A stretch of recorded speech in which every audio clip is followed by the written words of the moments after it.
Bonsoir à tous, j'espère que vous allez bien. Normalement, oui, puisque c'est l'été. Normalement, le moral devrait être au rendez-vous. Alors aujourd'hui, nous allons aborder tout un autre sujet. Alors aujourd'hui, j'ai nommé l'obésité. L'obésité qui est un véritable problème de santé publique. Alors l'obésité, c'est une vraie maladie des temps modernes. L'obésité qui touche en fait la population adulte comme la jeunesse.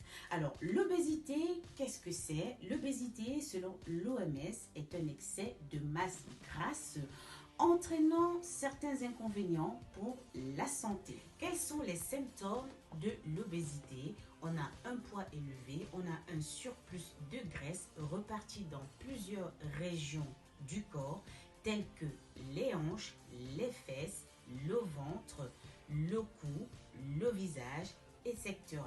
Alors, on a une faiblesse respiratoire, c'est-à-dire au moindre effort, en fait, on a un essoufflement.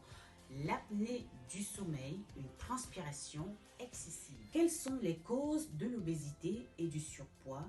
On a une alimentation malsaine, le stress, la génétique, une prédisposition familiale, certaines pathologies comme l'hypothyroïdie, le trouble du métabolisme, un manque d'activité physique, le facteur neuropsychologique. Vous avez certains traitements qui font grossir.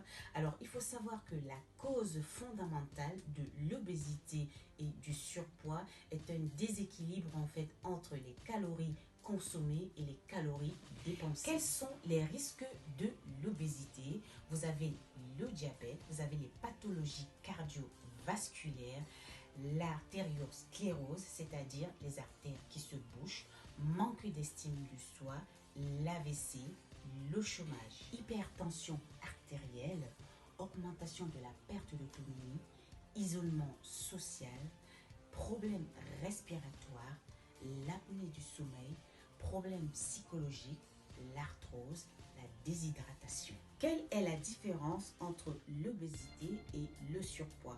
Idéalement, l'IMC, c'est-à-dire l'indice de la masse corporelle d'un individu, est compris entre 18,5 et 24,9. Cela garantit un meilleur état de santé. Comment est-ce que je vais calculer l'IMC? L'IMC se calcule de la sorte: le poids divisé par la taille au carré. Alors, à savoir quelques chiffres en fait de l'IMC, de 16,5 à 18,5, vous êtes en état de maigreur. De 18,5 à 25, vous êtes en corpulence normale. De 25 à 30, vous êtes en surcharge spondérale. De 30 à 35, vous êtes en obésité modérée.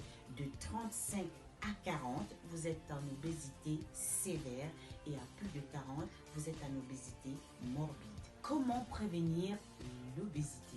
Alors, il faut savoir que l'obésité est un problème qui se traite sur le moyen et long terme avec un suivi médical, voire psychologique.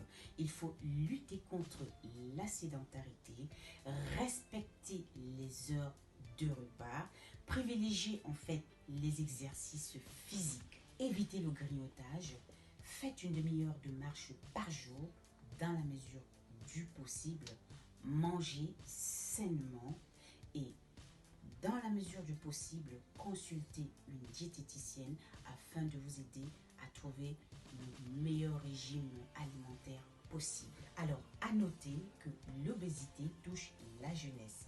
Pourquoi? Parce que les jeunes sont plus sensibles à la sollicitation publicitaire pour les aliments et ont souvent tendance à adopter une mauvaise alimentation, à dire une alimentation malsaine. La vie moderne nous impose souvent une alimentation industrielle qui favorise ce problème de surpoids, le stress. Cela peut entraîner une anorexie et une frustration. Évitez de cuisiner avec trop d'huile, évitez de faire frire l'huile. Consommez l'huile de palme avec modération et sachez que la graisse animale crée plus de graisse dans l'organisme, telle que la peau de poulet. Et très important, sachez que on peut être en surcharge spondérale ou en obésité et être en dénutrition. Comment cela s'explique? Cela s'explique par l'albumine. C'est tout pour aujourd'hui. Alors si vous avez aimé, n'oubliez pas de liker et surtout un maximum de partage. Et j'espère que je vous ai apporté des éclaircissements par rapport à l'obésité. Voilà, sur ce, je vous souhaite donc une excellente soirée et vous dis donc à très bientôt. Ciao, ciao.